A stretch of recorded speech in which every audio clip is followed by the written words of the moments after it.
You're having arm or shoulder pain, not exactly sure where it's coming from, take a look at this video because it could be your infraspinatus tendon.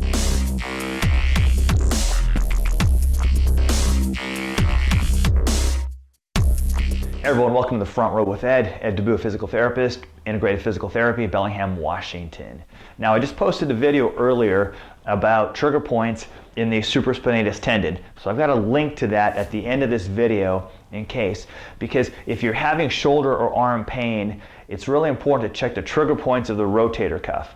So in the first video I talked about supraspinatus, which kind of lives above the spine of the scapula. Today on this video I'm going to talk about the infraspinatus. Infra means below, supra is above. So infraspinatus kind of lives right here in this main part of the scapula. Let's take a quick minute to meet the muscle and to find out the pain distribution of that muscle. Here we have a picture of the left infraspinatus, and it's highlighted in orange, and you can see it lives just underneath the spine of the scapula in the main part of the shoulder blade and attaches onto the lateral part of the shoulder. This is the trigger point chart. So what you'll see is those three X's in the top left. That's where the trigger points usually are, but everywhere in red is where the pain distribution can be. Notice that it can be all the way down to the hand and even in the front of the shoulder. How are we going to treat the trigger points of the infraspinatus tendon? So this is what I like to have people do. Tennis ball and a pair of black nylons. Wind the nylons so that every time I throw it over my shoulder and readjust, my dog doesn't get it and chew it up. What we're after here, in this example, I'm going to show you on his right scapula. The infraspinatus tendon sits through here. So what you'll do is you'll throw it over your shoulder here and try to find out the spine of the scapula right below it, and you're going to move it around a little bit until you find that sore spot. So this is what it looks like. My example here, I've got the right side, so I reach back here and I find the spine of the scapula. Put the tennis ball over my shoulder. It's going to take a little while to find that spot, and I'm going to lean back against the wall.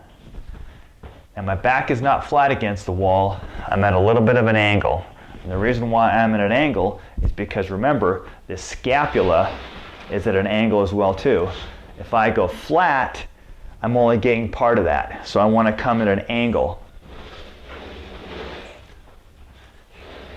So this is what it's going to look like. Over his shoulder here, at a 45-degree angle, he's not going in flat. 45-degree angle here until he finds that sore spot.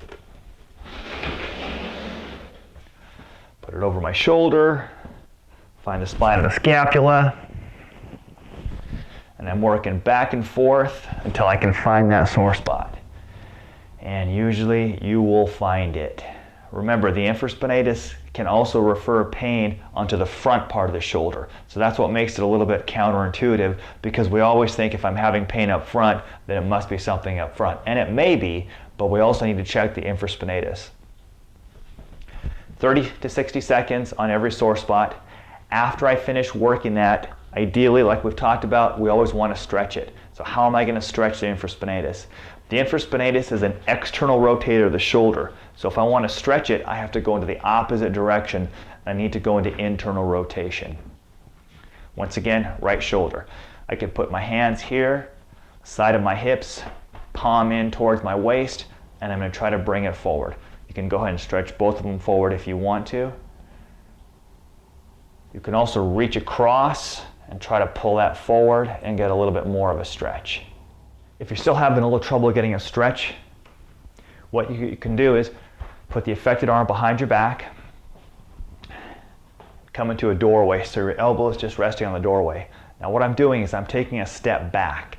And as I take a step back, it would be similar to me bringing this elbow forward. And as I do that, I'm going to get a nice stretch, usually in the back part of this shoulder. Once again, you'll hold that stretch for 30 to 60 seconds and repeat that stretch 2 or 3 times. And then you can repeat that sequence of trigger point work followed by stretching up to 2 or 3 times in a day if you feel like it's effective. All right, if you have any questions, leave them down below. If you haven't subscribed, please do. and I'll be posting another video soon on the teres major muscle of the rotator cuff, which can also be a big limitation in shoulder flexion if you can't lift your arm up very high. All right, good luck.